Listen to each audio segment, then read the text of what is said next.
The shift in public attitudes to same-sex relations within a generation has been astonishing. Tom Gauld takes a look at what human rights activists in other fields can learn from the gay rights movement about campaign strategies, altering public opinion and creating real change.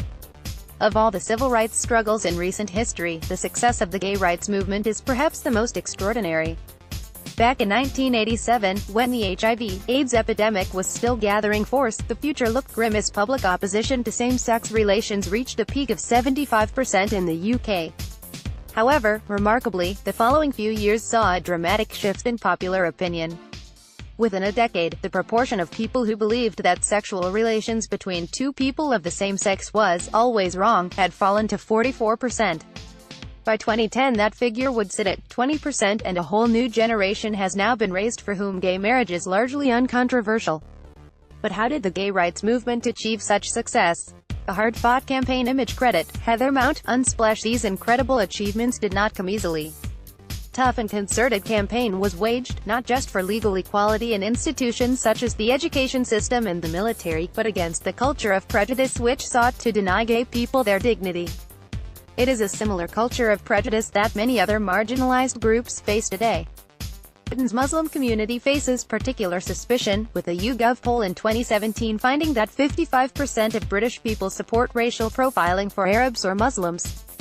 Whilst the fight for gay rights and equality is by no means over, the struggle continues globally for the LGBT community. The history of the gay rights movement contains crucial lessons for other human rights movements of the 21st century. And, in the challenging times human rights activists face today, there is no question that models of successful activism are still sorely needed.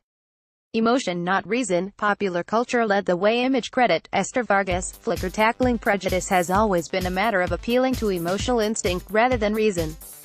In the fight for gay rights, pop culture was on the front line. In 1987, EastEnders broke new ground by showing two men kissing. The mid-90s saw the broadcast of Gaytime TV, the first-ever lesbian and gay television series on the BBC.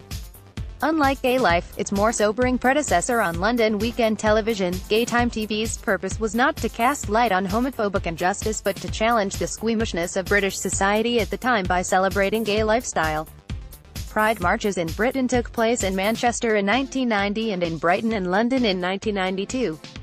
Changes in societal attitudes to homosexuality gathered pace throughout the 1990s as positive media exposure of lesbian and gay people became gradually more widespread. From tragedy to change. Image credit, Thought Catalog, Unsplash. This success took place in the wake of one of the greatest tragedies to strike the gay community, the HIV/AIDS crisis. Following the partial decriminalization of homosexual acts in 1967, it looked as if public attitudes to homosexuality were slowly beginning to shift in a more favorable direction. Tom Robinson's hit Glad to Be Gay, written for the 1976 Gay Pride Parade, reached the top 20 in the charts that year.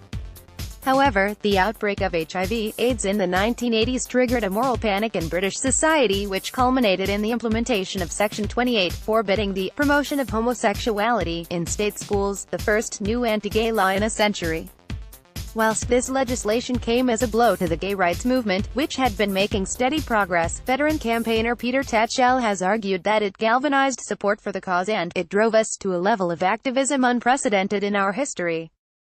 The gay rights movement only truly started winning hearts and minds when it became fully visible and gay voices could no longer be ignored. Positive visibility. Image credit, Demeter Belchev, Unsplash. This story has obvious implications for other ongoing human rights campaigns, such as the campaign against Islamophobia. During the 2016 London mayoral election, polling suggested that 31% of Londoners would be uncomfortable with a Muslim mayor. This prejudice stems largely from ignorance and fear, produced by media which is saturated with stories of Islamic fundamentalism with little space for positive portrayals of ordinary Muslims. Just as the gay rights movement challenged prejudice through popular culture, the television and film industry ought to listen to public figures like Riz Ahmed, who has called on producers to stop typecasting Muslim actors as terrorists. Positive visibility was key to the success of the gay rights movement because it challenged prejudice at its root. Homophobic myth lost its currency once the public became accustomed to the reality that gay people were relatable human beings, with feelings and aspirations, rather than corrupted sexual deviants. By the same token, if Islamophobic prejudice is to be overcome, the media will have to lead the charge. Featured image, Matthias Wasik, Wikimedia. The views expressed in this article are those of the author and do not necessarily reflect the views of Rights Info.